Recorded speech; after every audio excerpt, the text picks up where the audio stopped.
রাজধানীর আধুনিক ক্রীড়াঙ্গন Bashundhara sports city. এই ভেন্যুতেই পর্দা নামল বাস্কেটবল উন্মাদনার এক জাঁকজমকপূর্ণ আসর, দ্বিতীয় বিভাগ বাস্কেটবল লিগ 2026-এর।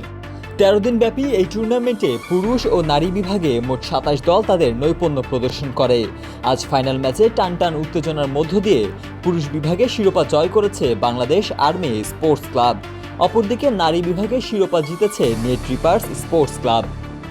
টুর্নামেন্টের ভেন্যু পার্টনার হিসেবে বসুন্ধরা স্পোর্টস সিটির আন্তর্জাতিক মানের এই ইনডোর কোর্ট খেলোয়াড়দের পারফরমেন্সে নতুন মাত্রা যোগ করেছে।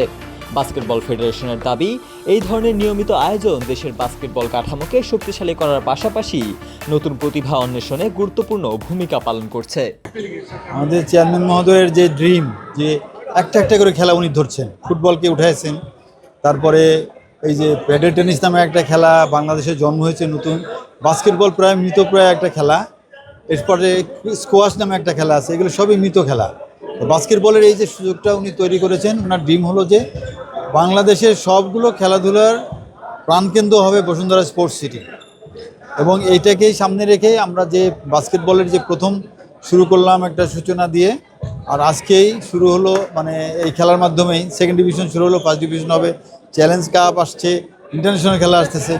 আমাদের আরও 3টে গ্রাউন্ড আছে প্র্যাকটিসের জন্য, যেটা বাইরে আউটডোর। তো সব মিলিয়ে বাস্কেটের আমার মনে হয় যে হাইয়েস্ট ফ্যাসিলিটিস বাংলাদেশে আমরাই দিতে পারছি, আর ইনডোর ফ্যাসিলিটিস তো তেমন খুব একটা নাই। তো এই যে সুযোগ সুবিধাগুলো আমাদের প্লেয়াররা পেয়ে গেল, অ্যাবাউট 400 ছেলে এবং মেয়ে কিন্তু খেলেছে এবার। এই যে 400 ছেলে মেয়ে খেললো এখানে, আমরা একটা বীজ বপন করলাম যে ভবিষ্যতে এইটা থেকে অনেক বড় একটা বটগাছ হবে। বাস্কেটবলের ন্যাশনাল টিম 10 বছর পরে এশিয়া খেলবে, এটি হলো বাস্কেটবল ফেডারেশনের ড্রিম। আর আমার চেয়ারম্যান স্যারের ড্রিম হলো যে এই বসুন্ধরা স্পোর্টস সিটি হবে বাংলাদেশের গেমস অ্যান্ড স্পোর্টসের প্রাণকেন্দ্র। স্যার, আপনাদের পরবর্তী পরিকল্পনা কি? মাঠটা তো নিশ্চয়ই ফাঁকা রাখতে চাইবেন না, পরবর্তী কোনো টুর্নামেন্ট বা কোনো পরিকল্পনা রয়েছে? না, পরিকল্পনা তো ভেরি সিম্পল। আমরা এখানে বাস্কেটবল একাডেমি করব, সেই একাডেমিতে একদম বাচ্চাদের থেকে শুরু করে বিভিন্ন এইজের বাচ্চারা এখানে খেলা শিখবে, খেলবে, এবং এরাই একসময় বাংলাদেশকে প্রতিনিধিত্ব করবে। এটি হলো আমাদের মূল উদ্দেশ্য। চেয়ারম্যান সাহেবের স্যারেরও এই উদ্দেশ্য যে এখানে একাডেমি হবে, একাডেমির বাচ্চারাই একসময় ইন্টারন্যাশনাল খেলবে। এটি হলো আমাদের এইটা বানানোর, এই উডেন ফ্লোরের মূল উদ্দেশ্য ইনশাল্লাহ। আপনি আমার সাথে প্রথম দিন ছিলেন সংবাদ সম্মেলনে। আমাকে জিজ্ঞেস করা হয়েছিল যে আমার মনোভাব কি। আমি সিম্পলি, মানে এটা ভাষায় বর্ণনা করার মতো কোনো অনুভূতি না যে বাস্কেটবল অবশেষে নিজের একটা কোর্ট পেয়েছে, যেখানে সারাদিন বাস্কেটবল খেলা যায়, টুর্নামেন্ট আয়োজন করা যায়। তো এত বড় একটা উদ্যোগ, এত বড় একটা প্রয়াস বসুন্ধরা স্পোর্টস সিটির, এটা বাংলাদেশের খেলাধুলাকে আমরা যদি ব্যবহার করি, বাংলাদেশের খেলাধুলা আরও অনেক উপরে যাবে ইনশাল্লাহ। স্যার এটিকে হোম অফ বাস্কেটবল বলেছে, আমি বলেছি এটা হোম অফ।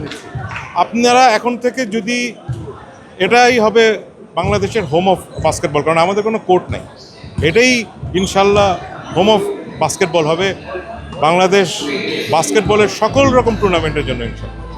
আসলে সর্বপ্রথম আল্লাহ পাকের কাছে শুকরিয়া আদায় করি, আলহামদুলিল্লাহ, যে আমরা বাংলাদেশ সেনাবাহিনী দীর্ঘদিন পর একটা চ্যাম্পিয়নের স্বাদ পেলাম। এবং আমাদের নতুন আমাদের কোচ আসছেন, উনি আমাদের এত পরিমাণ টিমের প্রতি আগে থেকে উনি জানে আমাদের টিম সম্পর্কে, এবং উনি নেভির প্লেয়ার ছিলেন, এখন আমাদের কোচ। উনি আমাদের টিমের প্রতি এত পরিমাণ পরিশ্রম দিয়েছে, এবং প্লেয়াররা কঠিন পরিশ্রম নেওয়ার কারণে আজকে আমরা একটা ভালো ফল পেয়েছি। এটার জন্য আমরা পুরো টিম খুবই হ্যাপি।